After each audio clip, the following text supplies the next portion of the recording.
লড়াই করেই বাঁচতে হবে, বঙ্গবন্ধু শিখিয়ে গেছে।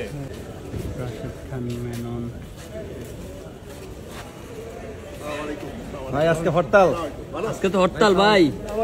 অলক ভাই হরতাল আজকে, অলক ভাই আজকে তো হরতাল। আপনারা করেন, সমস্যা নাই। লড়াই করেই বাঁচতে হবে, বঙ্গবন্ধু শিখিয়ে গেছে।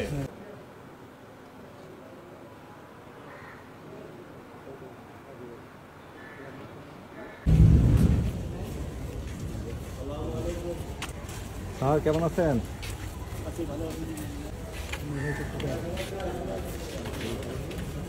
জয় বাংলা, জয় বঙ্গবন্ধু, জয় বঙ্গবন্ধু, জয় বাংলা, জয় বাংলা, জয় বঙ্গবন্ধু, জয়।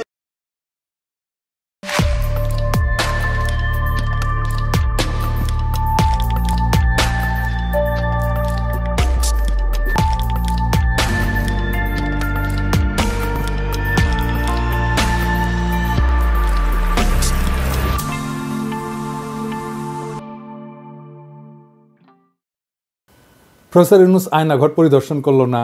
ওই পরিদর্শনের পর সোশ্যাল মিডিয়াতে যতগুলো আয়নাঘর নিয়ে পোস্ট হয়েছে না, ভিডিও টিডিও আসছে, সবগুলোতে যে আওয়ামী লীগাররা, এই জাউরারা হারি একদম উপহাস করেছে।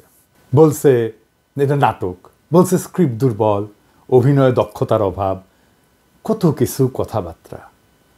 আয়নাঘর নিয়ে প্রকাশিত ভিডিওর নিচে এমন অগণিত কমেন্টস, হাসি ঠাট্টা, ট্রল।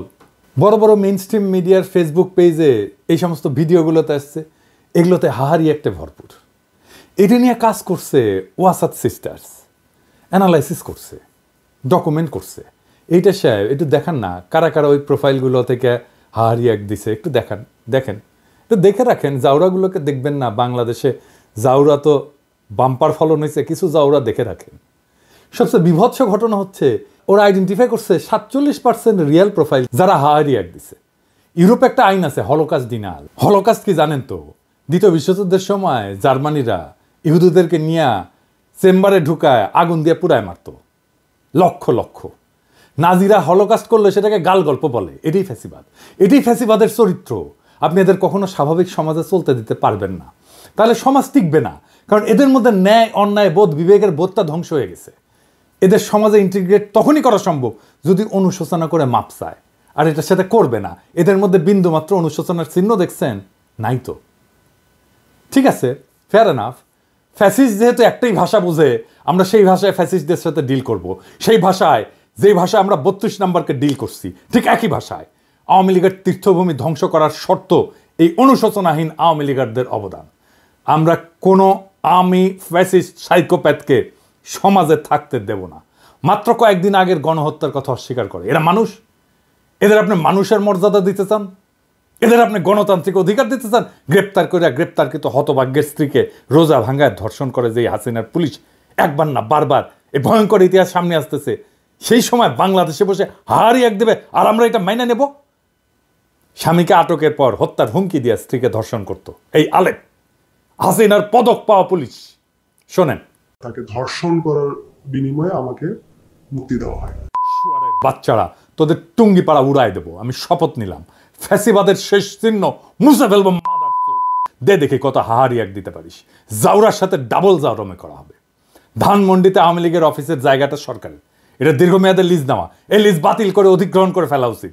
লিজের শর্তের আইনি পরীক্ষা করে যদি সম্ভব হয় দ্রুত লিজ বাতিল করে দিতে হবে। এটা ধানমন্ডি 32 নম্বরের জন্য প্রযোজ্য। আমরা এই জন্যে আওয়ামী লীগকে নিষিদ্ধ করতে চাই। এদের পশ্চিমে অ্যাসাইলাম নেওয়ার রাস্তা যেন বন্ধ হয়ে যায়, আর যারা পশ্চিমে আছে তারা যেন আওয়ামী লীগের হয়ে জিন্দাবাদ দিতে না পারে। নিষিদ্ধ সন্ত্রাসী দলের সদস্য হিসেবে এদের যেন দেশে ফিরে আনা যায়, আর এদেরকেও বিচারের মুখোমুখি করা যায়। দেখেন, ইলিয়াসকে হত্যা করতে চাইছে আমেরিকা, আওয়ামী লীগের ভাইস প্রেসিডেন্ট, আবার পিএইচডি করিছে। কি রকম জাউরা এগুলো সেটা দেখে শুনেন। ইসলাম যদি আমাকে অ্যালাউ করতো কাউকে খুন করা, 1 নম্বরে আমি খুন করতাম, দিস গোয়িং টু লাইফ, 1 নম্বরে আমি খুন করতাম ওই ইয়েকে, কি বলে, ইলিয়াসকে। Is another talented but very deeply rooted within the wrong process, and this Hasanat guy, ওরে বাংলাদেশে ফিরে আনতে হবে। আগে তাকে আমেরিকা আইনি ব্যবস্থার মুখোমুখি করতে হবে। আমেরিকায় যারা আছেন তারা ব্যবস্থা নেবেন। বেশি এক্সাম্পল লাগবে না, মোটামুটি 20-25টা এক্সাম্পল তৈরি করতে পারলে এরা প্যাকেট হয়ে যাবে। এরা ভিতর ডিম। ওই যে কইছে না হার্দিক মজুমদার অস্ত্র হাতে গেরিলা যুদ্ধ করবে, ওই মুখেই মারিতং ওরা। আমার কাছে মনে হয় এই দেশকে মানে এইখানে একটা যুদ্ধ শুরু হয়ে গেছে। এই যুদ্ধে এখন আমাদেরকে স্বাধীন করবার পালা। অস্ত্র হাতে নামতে হবে, এখানে গেরিলা যুদ্ধ করতে হবে, এখানে আমাদেরকে ট্রেনিং নিতে হবে। হার্দিক মজুমদাররা তো জুলাই আগস্টে আমাদের সাথে অস্ত্র হাতে যুদ্ধই করেছিল। সাথে ছিল police, army, RAB, BGB, Chhatra League, Jubo League, এমনকি আর্মি। পারে নাই। ওরা ওই একটা অস্ত্র নিয়ে ওরা যুদ্ধ লড়তে পারবে। আমরা পরাজিত হইতে পারি, আমি মেনে নিলাম আর কি।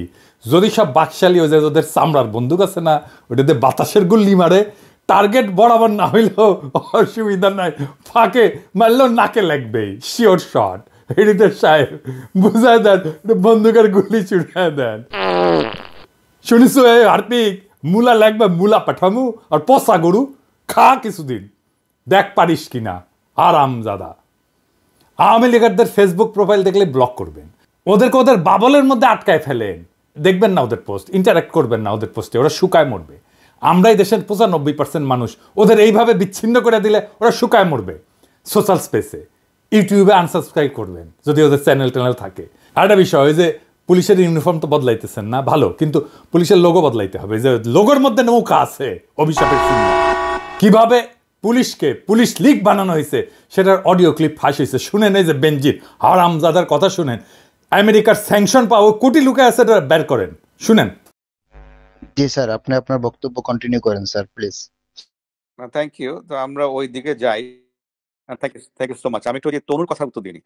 আওয়ামী লীগ আমলে যত রিক্রুটমেন্ট হয়েছে এগুলো কিন্তু সব পুলিশ ভেরিফিকেশন করে রিক্রুটমেন্ট করা হয়েছে, ঠিক আছে? যে কারণে এরা ক্ষমতা এসে কিন্তু সারদা থেকে প্রচুর লোককে তারা পুলিশ ট্রেনিং থেকে বাদ দিয়ে দিচ্ছে। কেন বাদ দিচ্ছে ইউ ক্যান আন্ডারস্ট্যান্ড।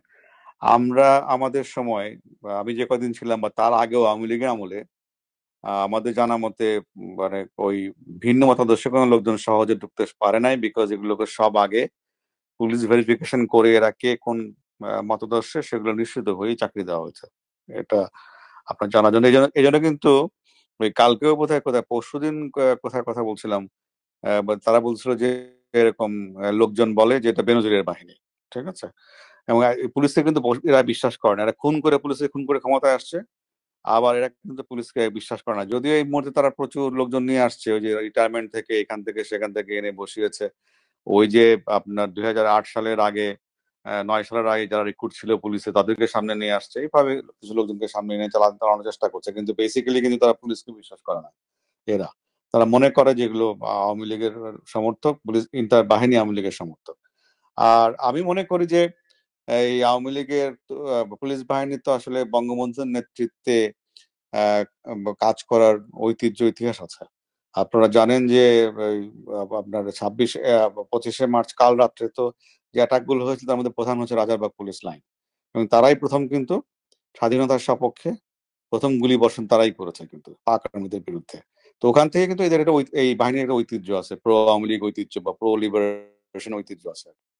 এবং কন্টিনিউয়াসলি মাঝখানে যদিও অনেক বছর আওয়ামী চেতনার যারা বিরোধী তারা ক্ষমতায় ছিল তাদের লোকজন ঢোকানোর চেষ্টা করেছে, but end of the day আমি মনে করি এখনো এই প্রো লিবারেশন বা প্রো এল ফোর্স, এই ফোর্সের মধ্যে বা সদস্য এই ফোর্সের মধ্যে সংখ্যাগরিষ্ঠ। তো সেই আস্থা থাকতে হবে, আমার মনে আস্থা থাকা ভালো। এবং এন্ড অফ দি ডে দেখবেন যে এরাই আপনার একসময় সহযোগী হয়ে দাঁড়াবে আর কি। এই মুহূর্তে হয়তো না পারলেও কোন একটা সময় সহযোগী হয়ে এদের সহযোগিতা আপনারা পাবেন। আর আমি চেষ্টা করছি পুলিশ বাহিনীর সদস্যদের যারা আপনারা জানেন যে প্রচুর লোকজন তো যখন 5ই আগস্টের পরে প্রচুর পুলিশের সিনিয়র অফিসাররা কর্মস্থল ত্যাগ করে গেছে, আর আসে নাই। আর প্রায় 300-350 অফিসারকে ইতিমধ্যে চাকরিচ্যুত করা হয়েছে। সমসংখ্যক কর্মকর্তাকে বিভিন্ন জায়গায় সংযুক্ত করে রাখা হয়েছে, মানে তাদের ডিউটি থেকে প্রত্যাহার করে অকার্যকর করে রাখা হয়েছে। এবং করে তারপরে এই যে এই গ্যাপে তারা ওই যে আওয়ামী লীগ যখন ক্ষমতায় ছিল না সেই সময় যে রিক্রুট যারা তাদেরকে নিয়ে আসা হয়েছে, অনেকে রিটায়ার করেছে তাদেরকেও নিয়ে আসা হয়েছে। তো ফলে এটা ভঙ্গুর অবস্থা, এটা এই বাহিনীর। আমি চেষ্টা করছি যারা বাহিনীতে কাজ করতেছে তাদের সঙ্গে যোগাযোগ স্থাপন করার জন্য।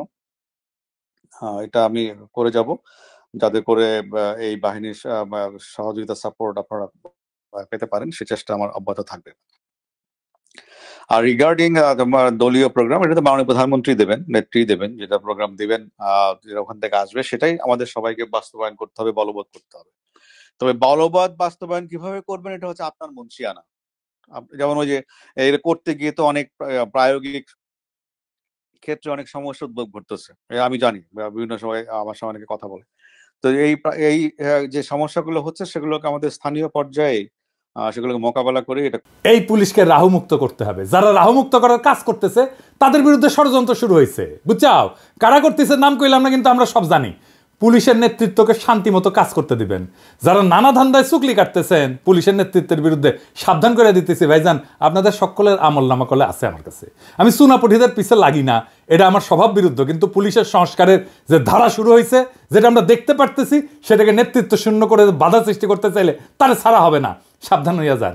যারা পুলিশের বর্তমান নেতৃত্বের বিরুদ্ধে চুকলি কাটতেছেন, শুনলাম প্রফেসর ইউনূস সাহেব নাকি চুকলি কাটতে গেছিলেন, সত্য নাকি? হ্যাঁ, স্যারের পাঠায় দিই আপনাদের আমল নামা দিব, চাপা মায়ের দিয়ে দিব কলে। তাই সাবধান হইয়া যান। এই বান্দা জিন্দা আছে।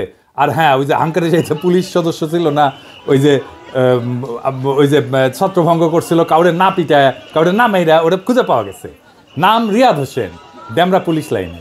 দেখেন, সামাজিক যোগাযোগ মাধ্যমে ভিডিওটি ভাইরাল হলো, তখন আসলে জনমুখে আর কি অনেকজন অনেকভাবে আমাদেরকে প্রশংসা করতেছে, এবং আমরা চাই যে বাংলাদেশ পুলিশ যেমন জনগণের পাশে ছিল, আছে এবং থাকবে, আমরা তাদেরকে আরো সেই আস্থাটুকু আনতে পারি যে আমরা যাতে ভালোভাবে তাদের সাথে কাঁধে কাঁধ মিলিয়ে বাংলাদেশকে গড়তে পারি। এখন ভাইরাল হলো, বন্ধু বান্ধব, তারপরে সহকর্মী যারা আছেন, আত্মীয় স্বজন, পরিবার, সবাই আসলে আমাকে নিয়ে গর্ববোধ করছেন। আমিও চাই যেন আমি আমার দেশের জন্য কিছু করতে পারি। আরে ভাই, মন তো ভরলো না এই রিপোর্ট দেখে। ওর বাড়ি কোথায়? বাবা মাকে, যেই মা এই সোনার ছেলের পেটে ধরছে, তারও তো আমাদের সম্মান জানাতে হবে, তারা সালাম দিতে হবে না? তো এইটা ছোটখাটো রিপোর্ট না, বড় রিপোর্ট চাই। আর হ্যাঁ, ওকে বিভাগীয় পুরস্কার দেওয়া হোক, পুলিশ পদক দেওয়া হোক তারে। এবার আসেন হাদানকারী আফসোস লীগের আলাপে ফিরে আসি। আবার যারা জুলুমকে অস্বীকার করছে, যারা উপহাস করছে, তাদের ক্ষমা নাই। আমি পবিত্র কোরআন শরীফের একটা আয়াত পড়ি, সেখানে ঠিক একই ধরনের বার্তা আছে। যারা অপরাধী তারা বিশ্বাসীদের উপহাস করত, এবং তারা যখন তাদের কাজে দিয়ে গমন করত তখন পরস্পরের চোখ টিপে ইশারা করত। তারা যখন তাদের পরিবার পরিজনের কাছে ফিরত তখনও হাসাহাসি করে ফিরত। যুগ বদলায়, কিন্তু জালিমরা বদলায় না। ওই একই আবরণ নিয়ে ফিরে আসে বারবার। আর পবিত্র কোরআনেই বলা আছে কি করতে হবে, কোনটা আমাদের করণীয়, আর এদের ভাগ্যে কি আছে সেটা বলা আছে। তারা সামান্য হেসে নেই, শীঘ্রই তাদের কৃতকর্মের জন্য প্রচুর কাঁদবে। এখন প্রশ্ন হচ্ছে, কেন, কিভাবে তাদের এই সাহসটা তৈরি হইল? কারা এই সাহস তৈরিতে ভূমিকা রাখলো? আসেন সেটা বুঝে দেখি। 5ই আগস্টের পর আমরা দেখছি সমস্ত অর্গানাইজ শক্তি কেন্দ্র যেগুলো ছিল, যেমন ধরেন বড় রাজনৈতিক দলগুলো, আর্মি, এরা আওয়ামী ফ্যাসিস্টদের আশ্রয় দিল। প্রথমে আশ্রয় দিল আর্মি সারা দেশের ক্যান্টনমেন্টগুলোতে, তারপরে জাতীয় স্থানীয় পর্যায়ে বিএনপি, জামাত, কিছু নেতা, এমনকি পুলিশ ডিজিএফআই নিরাপদে সীমান্ত পার করে দিল। আর্মির হেফাজত থেকে পালায় গেল লেফটেন্যান্ট জেনারেল মুজিব। কাউকে এর জন্য দায়ী করা গেছে? করা হয়নি। কেন করা যায়নি? ওয়াকারের বিরুদ্ধে কিছু বললে হুক্কা হুয়া শুরু করে দেয় ডিজিএফআই এর পেইড এজেন্টরা। ওয়াকারের জন্য নাকি ইন্ডিয়া বাংলাদেশে আক্রমণ করে নাই। হ্যাঁ, খারান হাইসানি, আমি না ঘোড়ায় আসবো। ডিজিএফআই ভালো, খুবই ভালো। বয়ান দেয় ডিজিএফআই নাকি একাই গুম করে না, আরো সবাই করেছে, তাই ডিজিএফআই অত খারাপ না। হ্যাঁ, ডিজিএফআই ভালো, খুবই ভালো ছেলে, সন্ধ্যাবেলা হাত মুখ ধুয়ে পড়তে বসে, তাই না? যে আর্মি চিফ 5ই আগস্টে সারাক্ষণ ইন্ডিয়ান আর্মি চিফের সাথে কথা বলছে, হাসিনার বনজামাই জন্য মেডিকেলি আনফিট হওয়ার পরে আর্মি চিফ হয়েছে, যার কমান্ডে আর্মি সবচেয়ে বেশি হত্যাকাণ্ড চালাইছে ছাত্র জনতার উপরে, যেই শহীদের শরীরে বেধা 66% গুলি আসছে আর্মির অস্ত্রাগার থেকে। আমার কথা না, জাতিসংঘের কথা। সেই আর্মি চিফ ইন্ডিয়া থেকে বাংলাদেশ বাঁচাইতেছে। হে খোদা, আমারে উঠায় নাও, নয়তো দড়ি ফেলাও, বায়ে উঠে যায়। এই বয়ান যারা বলে তারা কার স্বার্থ রক্ষা করে? এই বয়ান যারা বলে তারা কার ক্রীড়নক? এই বয়ান যারা বলে তারা কার পুতুল? তাদের কি নাচায় আমরা জানি। ছাগল নাচে খুঁটির জোরে, আর এই খুঁটিটা কি সেটাও আমরা জানি। বাংলাদেশে হাসিনার পলায়নের সবচেয়ে বেশি ঝামেলা এখন কে পড়েছে? এটা বুঝলে আমরা সব রাজনীতি ফকফকা করে বুঝতে পারবো। আসেন সেটা বুঝে দেখি। সবচেয়ে বেশি ঝামেলায় পড়েছে মোদি। আন্দোলন বিপ্লব দমনে পুলিশের পোশাকে অন্য দেশের নাগরিকদের থাকার প্রমাণ মিলছে। আন্তর্জাতিক অপরাধ ট্রাইব্যুনালের চিফ প্রসিকিউটর বলছে নিজেই, প্রমাণ, অনুমান না। তার মানে প্রসিকিউশন হাসিনার বিরুদ্ধে না, ভারতের মোদিকে এখানে মামলায় ঢুকাবে। মোদির আরো সমস্যা আছে। বিএনপির সালাউদ্দিন সাহেবকে কিভাবে ঢাকা থেকে ধরে নেওয়ার পরে ইন্ডিয়া পাওয়া যায়, সুকরঞ্জন বালিকে কিভাবে হাইকোর্টের সামনে থেকে অপহরণ করার পরে ইন্ডিয়ার জেলে পাওয়া যায়। মোদিকে এটার জবাব দিতে হবে তো, ইন্ডিয়াকে রাষ্ট্র হিসেবে এটার জবাব দিতে হবে তো। হাসিনাকে, তার দলের সব দুর্বৃত্তকে কেন আশ্রয় দিচ্ছে ইন্ডিয়া, আর কিভাবে বাংলাদেশের রাজনীতিতে হস্তক্ষেপ করছে সেটা তো আমরা জানি। হাসিনার অপরাধের সলিড এভিডেন্স পাওয়া গেছে জাতিসংঘ থেকে। আমরা করি নাই, প্রফেসর ইউনূস করে নাই, প্রফেসর ইউনূসের প্রশাসন করে নাই, করছে থার্ড পার্টি জাতিসংঘ। এইটার কোনো যদি কিন্তু নাই, এর সে সলিড এভিডেন্স হয় না। বাংলাদেশের আদালতে বেইজ্জতি, এটা মোদি ঠেকাইতে চায়। এইটা ভারত রাষ্ট্রের জন্য জরুরি। কিভাবে ঠেকাবে? একটাই রাস্তা আছে, প্রফেসর ইউনূসকে যত দ্রুত সম্ভব বিদায় দেওয়া। প্রফেসর ইউনূসকে বিদায় দিতে পারলে বাংলাদেশের সবকিছু আগের অবস্থায় চলে যাবে। এইখান থেকেই পাইছে সাহস। আবার আগের গৌরব, আবার হেডম নিয়ে আমরা আসতেছি, আর টাকা পয়সা তো আছেই, সবাই রে কিনে ফেলবে, এই হইতেছে প্ল্যান। সেই জন্যে আগাম নির্বাচন, দ্রুত নির্বাচন, এই সমস্ত আলাপ তিস্তানিয়া প্রোগ্রাম করে আর এক্সিকিউট করে কি? দ্রুত নির্বাচন আর প্রফেসর ইউনূসের দ্রুত বিদায়, এই ইন্ডিয়ান প্ল্যান এক্সিকিউট করে। আপনারা বুঝে হোক না বুঝে হোক, ইন্ডিয়ান ব্যাগেজ কান্দে নিছেন। এই ব্যাগেজ আমরা মাইনা নেব না, কোনোদিন মাইনা নেব না। বাংলাদেশের রাজনৈতিক দলগুলো কখনো জনগণকে দেওয়া প্রতিশ্রুতি রাখে নাই, ইতিহাস সাক্ষী। 1990 3 জোটের রূপরেখা রাখে নাই। তত্ত্বাবধায়ক সরকারকে প্রশ্নবিদ্ধ করছে প্রথমে বিএনপি, বিচারপতির বয়স বাড়ায়। এরা ক্ষমতায় থাকার জন্য সবকিছু করতে পারে। বিএনপি নির্বাচনের আগে যাই বলুক এটা রাখবে না, সে কোনো সংস্কার করতে দিতে চায় না। নির্বাচন হইলে সবকিছু কইরা ফেলবো, এইটা হইতেছে ওই সেই প্রেমিকের মতো, যে প্রেমিকার সামনে এসে তার সাথে প্রেম করার জন্য যা কিছু বলে সব কিছু মিথ্যা। ওই মিথ্যা কথা বলতেছে তারা। প্রেমিকার সামনে উত্তেজিত প্রেমিক এসে যা যা বলে না, বিএনপি তাই বলতেছে নির্বাচনের জন্য। কোনোটা রাখবে না, সে কোনো সংস্কারও করতে দিতে চায় না। আওয়ামী লীগ নিষিদ্ধের কথা বললে বলে জনগণ ঠিক করবে। আরে বাবা, জনগণ কেমনি ঠিক করবে? গণভোট কইরা তো গণভোট করেন এখন আওয়ামী লীগ নিষিদ্ধের প্রশ্নে, সেটা তো করতে দিতে চান না। সামনে সংসদ নির্বাচনে আওয়ামী লীগকে অংশ নিতে দিলে আপনি কবে জনগণের রায় নেবেন আওয়ামী লীগ নিষিদ্ধের ব্যাপারে? জনগণ করবে, কিভাবে করবে সেটা তো বলতে হবে। জনগণ তো একটা বিমূর্ত জিনিস, মানে আপনি একটা ধোঁয়াশা তৈরি করতেছেন জনগণ নামের এক বিমূর্ত শক্তির অনুমোদনের কথা বইলা। এই সরকারের নাকি ম্যান্ডেট নাই। সংবিধান সংস্কারে তো বিএনপির ম্যান্ডেট থাকবে, সে 2/3 মেজরিটি পাবে, কিভাবে জানে? পাবে না তো। তার মানে সংবিধান সে পাল্টাতে পারবে না। তখন বলবে আমরা কিভাবে পাল্টাবো, আমাদের তো মেজরিটি নাই। তারপরে প্রশ্ন থাকে, সে কি সংবিধানের মূলনীতি পাল্টাতে পারবে যদি মেজরিটি 2/3 মেজরিটি পায়ও? পারবে না। কারণ যে সংবিধানের অধীনে সে নির্বাচন করবে, শপথ নিবে, সেই সংবিধানের মূলনীতিকে সে পরিবর্তন করতে পারবে না। নির্বাচন হইলে কোনো বিচার হবে না, আপনারা লিখে রাখতে পারেন। মোদি আর ইন্ডিয়া আবার চিরজীবনের জন্য মাপ পেয়ে যাবে। ওই সংবিধানে থাকবে ধর্মনিরপেক্ষতা, গণতন্ত্র, বাঙালি জাতীয়তাবাদ আর সমাজতন্ত্র। সেইটা আমাদেরকে এত রক্তের পর, বিপ্লবের পরেও আমাদেরকে ওই সংবিধানই টাইনা নিয়ে যাইতে হবে। মোদি আর ইন্ডিয়া চিরজীবনের জন্য মাপ পেয়ে যাবে।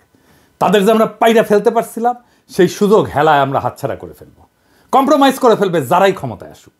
কে আসবে আমি জানি না, যারাই আসুক রাজনৈতিক দল তারাই কম্প্রোমাইজ করে ফেলবে। প্রফেসর ইউনূসের সামনে গিয়া রাজনৈতিক দলগুলো এক কথা বলে, বাইরে এসে আর এক কথা বলে। প্রফেসর ইউনূস দিছে চাপা মাইর, ওস্তাদের মায়ের শেষ রাতে কইছে আপনারা যা চান লিখে দেন, কোন সংস্কার চান, কোনটা চান না, কোনটা আংশিক চান, কোন সংস্কারই চান না, সেটা লিখে যা চাইবেন। আমাদের তো কোনো এজেন্ডা নেই, সবাই মিলে যেটা চাইবেন শুধু সেটাই আমরা করব। তবে আমরা ওয়েবসাইটে দিয়ে দেব কে কি চাইছিলেন। আপনারা কোন দল কোনটা ইয়েস বলছেন আমরা রাজি, কোন দল নো বলছেন আমরা রাজি না, কোন দল বলছে আমরা সংস্কার রাজি, আমরা সবাই ওয়েবসাইটে দিয়ে দেবো। দেশের যে কোনো মানুষ দেখতে পাবে কোন কোন বিষয়ের প্রতি তার সম্মতি আছে, কোন বিষয়ের প্রতি মানুষের সম্মতি নাই। এটা কোনো গোপন জিনিস না, এটা রাজনৈতিক দলের একটা বক্তব্য। আপনি বলেন যে আমি কোনোটার দিকে সম্মতি নেই, লিখে দেন, আমরা ওটা ওয়েবসাইটে দিয়ে দেবো যে এইটার এই দলের তারা বলেছেন কোনোটার প্রতি সম্মতি, অথবা আমরা সব কাটার প্রতি আমরা একমত হলো, আমরা একমত হতে পারি, আমরা কিছুটা সংশোধন সাপেক্ষে একমত হতে পারি, অথবা এইটাতে আমরা রাজি না, এটা আমরা ধরতে চাই না, হতে পারে। আপনাদের ইচ্ছাটা প্রতিফলন করা আমাদের দায়িত্ব হলো জাতির সামনে আপনাদের ইচ্ছাগুলোকে তুলে ধরা। এর ভিত্তিতে আমরা কি কাজ করবো সেটা আমরা পরে দেখার পরে ঠিক করবো যে এটা কি করা যায়, আপনাদের বক্তব্যগুলো কি আছে। বুঝছেন? ব্যাস মুখে এখন তালা। এইবার রাজনৈতিক দলগুলো বুঝবে অ্যাকাউন্টেবিলিটি কারে বলে। দায় নেওয়া কাকে বলে এইবার তারা বুঝবে রাজনীতি জিনিসটা কত কঠিন জটিল। এটা ছেলের হাতের মোয়া না।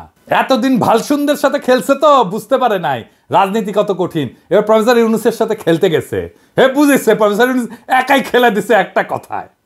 রাজনৈতিক দলগুলোকে বলি, কোনো বিশেষ দলকে উদ্দেশ্য করে এটা বলতেছি না, সবাইকে বলতেছি, বাংলাদেশে ইন্ডিয়ান ব্যাগেজ নিয়ে রাজনীতি করার দিন শেষ। ইন্ডিয়ান ব্যাগেজ থাকলে আপনার রাজনীতির কোনো ভবিষ্যৎ নাই। আপনি যত বড় রাজনৈতিক দল হন না কেন, কোনো লাভ নাই। পিনাকির আপনি হুতায় ফেললেও আপনি বেচবেন না। পিনাকি হইতে যাবে কিন্তু আপনি বেচবেন না। বাংলাদেশের রাজনৈতিক বাস্তবতা আপনাদের ইন্ডিয়ান ব্যাগেজ নিয়ে রাজনীতি করতে দেবে না, ফুল স্টপ। প্রফেসর ইউনূসের প্রতি আহ্বান, আপনার এই অন্তর্বর্তীকালীন সরকার ভেঙে দেন, বিপ্লবী সরকার গঠন করেন। জন আকাঙ্ক্ষা সেইটাই। এই বিপ্লবী সরকার থাকবে ততদিন যতদিন হাসিনার এই বাকি টার্ম আছে ততদিন। 5ই আগস্টের পরে যে সুযোগ আমরা হারাইছিলাম, সেই হারানোর সময় আবার ফিরে আসছে। এই মুহূর্তে আবার হারায় যাওয়ার আগেই বিপ্লবী সরকার গঠন করেন। দেশের রাজনীতির গুণগত পরিবর্তন হয়েছে, তাকে ধারণ করেন। বিপ্লবী সরকার গণপরিষদের নির্বাচন দেবে, সবাই নির্বাচন করছে, দ্রুত নির্বাচন দিয়ে দেবে। বিপ্লবী সরকার গঠন করে 1 মাসের মধ্যে গণপরিষদ নতুন সংবিধান রচনা করবে। আপনারা নির্বাচন করেন সেইখানে, সেই সময় বিপ্লবী সরকার সংস্কার সম্পন্ন করবে। নতুন সংবিধান রচিত হলে গণপরিষদ ভেঙ্গে দিয়া সেই নতুন সংবিধানের অধীনে নির্বাচন হোক। আপনারা সবাই উৎসবের সাথে সেই নির্বাচনে অংশ নেন। আমি ব্যক্তিগতভাবে চাই প্রফেসর ইউনূস জাতির নেতৃত্ব থেকে যেন তারপরেও বিদায় না নেন। তিনি যেন রাষ্ট্রপতির পদকে অলংকৃত করেন। তিনি আসলেই অলংকার হয়ে উঠবেন রাষ্ট্রপতি পদের জন্য। আমরা উনার অভিভাবকত্ব এত তাড়াতাড়ি হারাইতে চাই না।